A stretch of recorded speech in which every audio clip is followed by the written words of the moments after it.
En ce qui concerne le matériel, dans la politique de modernisation de l'agriculture sénégalaise, nous avons tous vu que le président de la République, depuis la mise en place du PSE décliné sous le vocable PRACAS au ministère de l'Agriculture, nous a mis en place au moins 2000 tracteurs subventionnés à hauteur de 60%.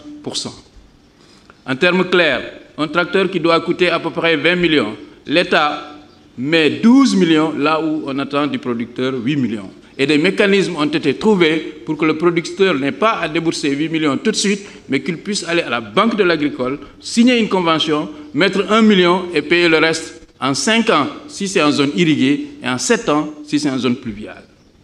L'année dernière, grâce à une collaboration avec la DER/FJ, nous avons mis en place 116 nouveaux tracteurs subventionnés.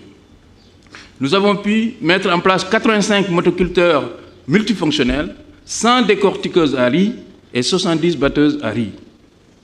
Sans compter, bien sûr, le petit matériel, où depuis 5 ans, presque 60 000 ont été mis en place. Cette année, encore avec la DER, on a voulu mettre 15 000 unités et nous sommes à peu près à la moitié de ce programme.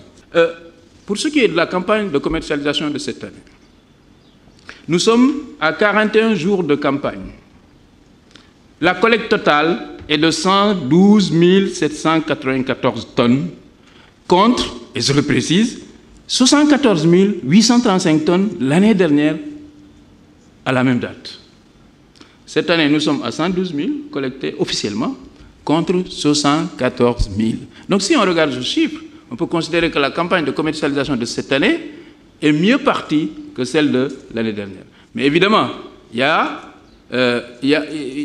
un paramètre qu'il faut tenir en compte. Le paramètre, c'est quoi? C'est que l'année dernière, les exportateurs, en particulier les Chinois, avaient commencé à acheter l'arachide avant même qu'on autorise les exportations.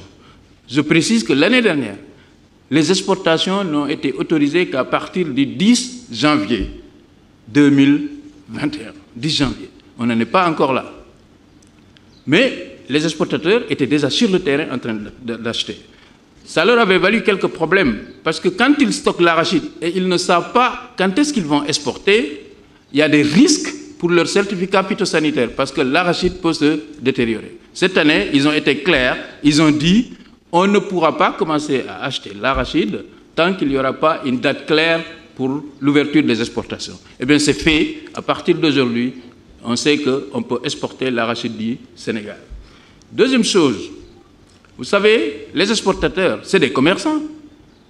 Ils font ce travail pour avoir du bénéfice.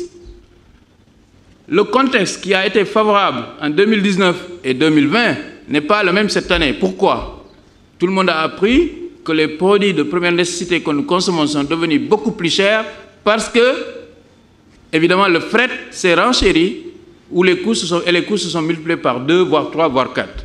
Eh bien, quand tu importes, le fret, c'est le même quand tu exportes. Donc le fret pour exporter aussi est devenu plus cher, ce qui rend l'exportation moins compétitive. Ensuite, l'environnement en Chine, qui est le pays destinataire numéro 1 de nos arachides, ils ont un stock qui fait qu'actuellement, évidemment, ils ne se pressent pas trop pour acheter des arachides. Et compte tenu de tous ces facteurs, le président de la République, soucieux vraiment du pouvoir d'achat des producteurs, a instruit le gouvernement de lever la taxe sur l'exportation des arachides pour rendre cette activité plus compétitive et permettre aux exportateurs d'acheter dans de meilleures conditions pour pouvoir s'en sortir. Voilà pourquoi la taxe a été suspendue pour cette présente campagne.